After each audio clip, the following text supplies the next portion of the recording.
اب نوٹ کر لیجئے، یہ کتابیں اگر آپ پڑھنا چاہیں تو کتاب الملاحم میں پڑھیے. بدترین عذاب عربوں پر آیا کھڑا ہے، سروں پر تنا ہوا ہے، بدترین.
اب اسلام ابھر سکتا ہے، مسلمانوں کے سینوں کے اندر وہ آگ ہے،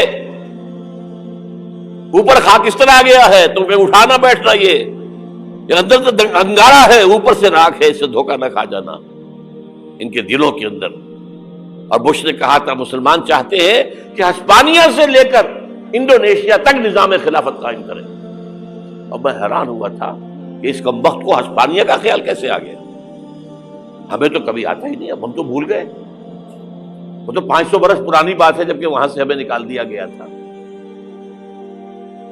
اگرچہ اقبال نے کہا تھا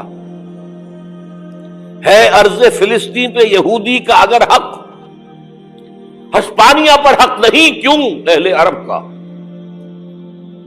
ہسپانیہ میں تو 800 سال حکومت کی مسلمانوں نے، اور ابھی 500 برس سے گزرے ہیں نا. یہودی تو ارض مقدس سے 2000 سال نکالے گئے، انہیں لا کے آباد کیا گیا، عربوں کے سینے میں خنجر پھونک دیا گیا. وہ چھوٹا سا ملک جو چاہتا کرتا، کوئی پوچھنے والا نہیں. امریکہ جیسے اپنے بیٹے کی حفاظت کرے ویسے کرتا اس کی. اور حضور نے فرمایا ہے وہ جنگ جب ہوگی تو ایک باپ کے اگر 100 بیٹے ہوں گے تو 99 ختم ہو جائیں گے، ایک بچے گا. یہ حدیث ہے، حدیث ہے صحیح. اور آپ نے فرمایا ویل للعرب من شر قد اقترب، عربوں کے لیے ہلاکت ہے، عربوں کے لیے بربادی ہے اس شر سے جو قریب آ چکی ہے. اور آج جس طرح انہوں نے ان کی تہذیب کو اختیار کر لیا ہے، دبئی جا کر دیکھیے، بدترین مغربی معاشرہ جو ہے وہ دبئی کے اندر ہم نے قائم کر کے دکھا دیا. اب سعودی عرب اس راستے پر بڑھ رہا ہے.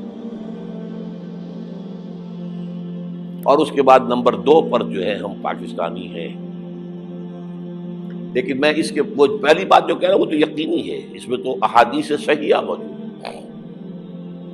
اگرچہ اس کے بعد پانسا پلٹے گا، پھر حضرت مہدی کا ظہور ہوگا، حضرت عیسیٰ کا نزول ہوگا، اور وہ گریٹر اسرائیل گریٹر گریو یارڈ بنے گا یہودیوں کا. ایک ایک یہودی قتل ہوگا اور دفن ہوگا. یہ بات میں ہونا ہے، میں پہلی بات پر فرض کر رہا ہوں. وہ پانسا پلٹے گا جب پلٹے گا. ابھی جو سامنے ہے وہ کیا ہے؟ جس ملحمۃ العظمیٰ کہا حضور نے، جسے آرمگیڈون کہتے ہیں عیسائی.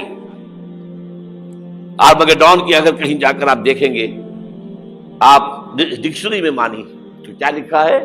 A very big war which will be fought between the forces of evil and good before the end of this world.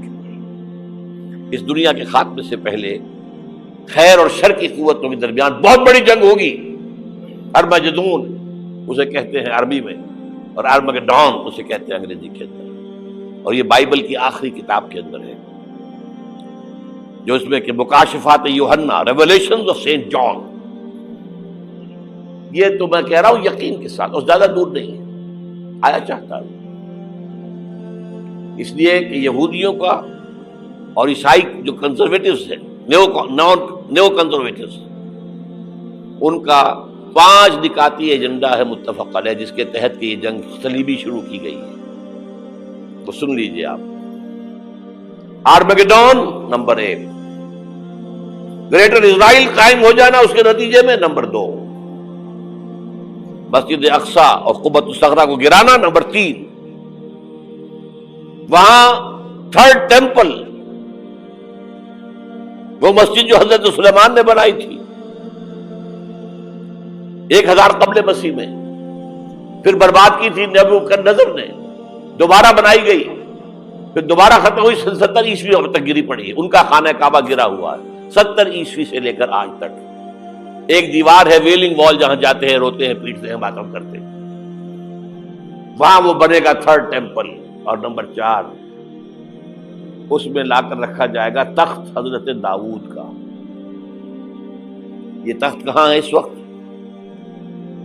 یہ لندن شریف کے اندر، جو ان کی پارلیمنٹ کا جو چرچ ہے، ویسٹ منسٹر ایبے، اس میں رکھا ہوا ہے۔ ایک پتھر تھا جس پر بٹھا کر حضرت داؤد کی تاج پوشی ہوئی، پھر حضرت سلیمان کی ہوئی، پھر وہ پتھر رکھ دیا گیا جب حضرت سلیمان نے بنایا ہیکل مسجد اقصی، وہاں رہا وہ۔ ہر بادشاہ جو تھا یہودی اسی کے اوپر بٹھا کر اس کی تاج پوشی ہوتی تھی۔ سن 70 میں ٹائٹس نے گرایا اسے، ہیکل کو، وہ پتھر لے گیا، وہاں سے روم گیا، روم سے آئرلینڈ گیا، آئرلینڈ سے اسکاٹ لینڈ آیا، اسکاٹ لینڈ سے انگلینڈ آیا، اور اب وہ رکھا ہوا ہے 14ویں صدی عیسوی سے آج تک۔ وہ ویسٹ منسٹر ایبے میں رکھا ہوا، ایک کرسی کی سیٹ میں اسے بنا دیا گیا ہے تخت کی شکل میں۔ اب انگریزوں میں کوئی ملکہ ہو، کوئی بادشاہ ہو جس کی بھی تاج پوشی ہونی، اس میں ہو، یہ لا کر رکھا جائے گا 3rd ٹیمپل میں۔ اور اس پر یہودیوں کے خیال کے مطابق ان کا مسیحا آئے گا، جو مسیح دجال ہوگا۔ عیسائیوں کے خیال کے مطابق حضرت عیسیٰ آئیں گے، وہ ہمارا بھی خیال ہے حضرت عیسیٰ آئیں گے علیہ السلام۔ بہرحال یہ تو بعد کی باتیں ہیں نا، اس وقت جو میں عرض کر رہا ہوں، عربوں پر بہت بڑا عذاب، اور پاکستان کا معاملہ البتہ یہ ہے، میں یقین سے نہیں کہہ سکتا، ہینگنگ ان دی بیلنس، ہو سکتا ہے اللہ تعالی ہم پر رحم فرمائے، ہو سکتا ہے، اگرچہ اس کی کچھ شرائط ہوں گی۔ چمن کے مالک اگر بنا لے موافق اپنا شعار، اب بھی چمن میں آ سکتی ہے پلٹ کر چمن سے روٹھی بہار، اب بھی ہو سکتی ہے۔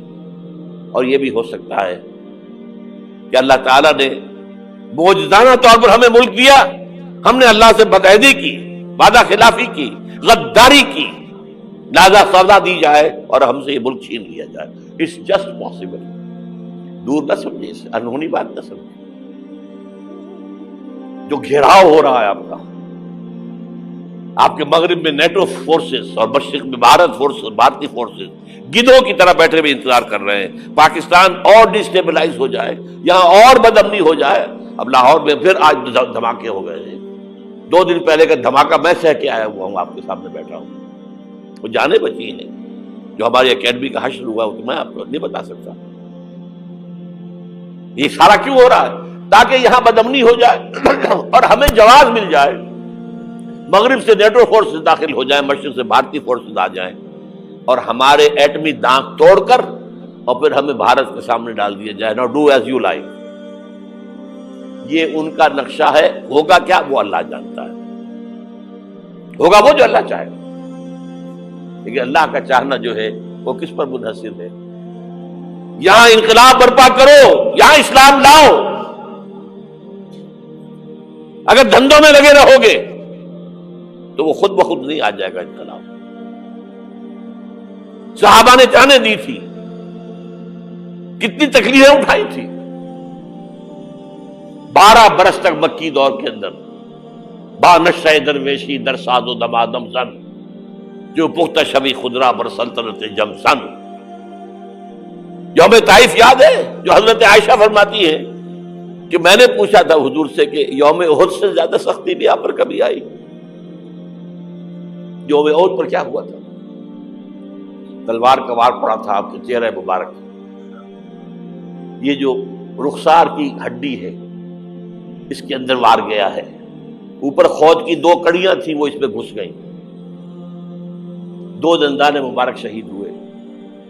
وہ خود کی کڑیاں ایک صحابی نے اپنے دانتوں سے پکڑ کے کھینچنے کی کوشش کی، دانت نکل گئے، وہ نہیں نکلی، کیا جتن کر کے نکالی گئی ہوگی تو خون کا فوارہ، اتنا خون گیا ہے کہ آپ بے ہوش ہو گئے، گر گئے، اور مشہور یہ ہو گیا کہ آپ کا انتقال ہو گیا، شہادت ہو گئی۔ یہ سیرت کبھی پڑھی ہے؟ حضرت عائشہ کے ہوش کا تو یہی دور تھا نا، یوم طائف میں جو آپ کی کیا تھی، بچی تھی، انہیں کیا پتا کیا ہو رہا ہے حضور کے ساتھ۔ 3 دن تک حضور مکے کی گلیاں اور وہاں کے اوباش لوگ پتھراؤ کر گئے تھے اس امید میں کہ شاید وہاں کا کوئی سردار ایمان لے آئے، تو یہاں تو ابو طالب بھی فوت ہو گئے۔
خون جا کر جوتیوں میں جم گیا ہے، جوتی اتر نہیں تھی۔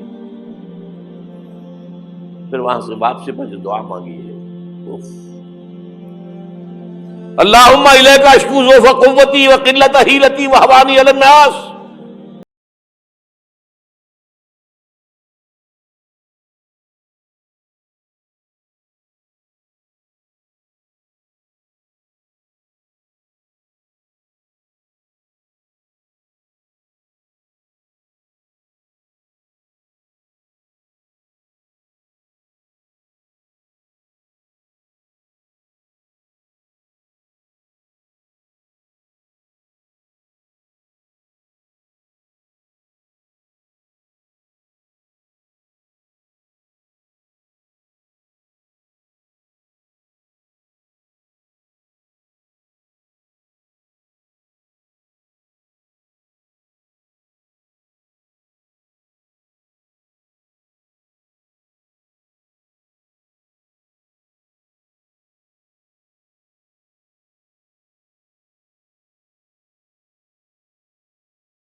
پتھر باندھے ہیں اپنے پیٹوں سے، اپنی چادروں کے ساتھ کس کر، قبر دوری نہ ہو جائے۔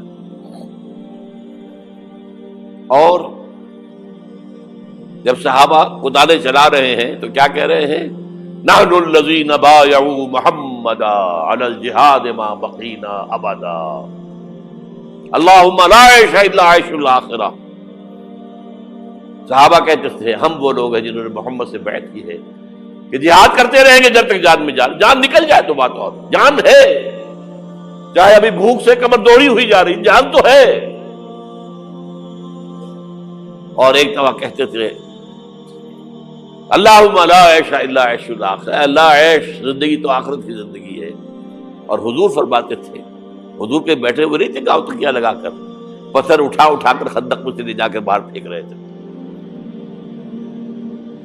جب صحابہ کہتے ہیں اللہم لا عیش الا عیش الاخرہ، حضور فرما رہے ہیں فاغفر الانصار والمہاجرہ، اے اللہ ان انصار اور مہاجرین کی مغفرت فرما دو۔ پھر حضور کی خدمت میں کچھ لوگ آئے، حضور اب یہ فاقہ ناقابل برداشت ہو گیا، دیکھیے ہم نے یہ پتھر باندھے ہوئے اپنے پیٹ کے ساتھ۔ حضور نے کرتا اٹھا کر دکھایا، وہاں 2 پتھر باندھے ہوئے۔ یہ ہے سیرت النبی۔ آپ کس چیز کو سیرت النبی سمجھتے ہیں؟ بہرحال اس موضوع پر میری ایک کتاب ہے منہج انقلاب نبوی، کہ انقلاب کیسے آیا تھا۔ اگر دل میں ذرا بھی آرزو پیدا ہو گئی ہو کہ اللہ قبول کر لے مجھے بھی، مجھے قبول کر لے اس کام کے لیے، تو وہ کتاب آپ کے لیے مسٹ ہوگی، اس کا پڑھنا۔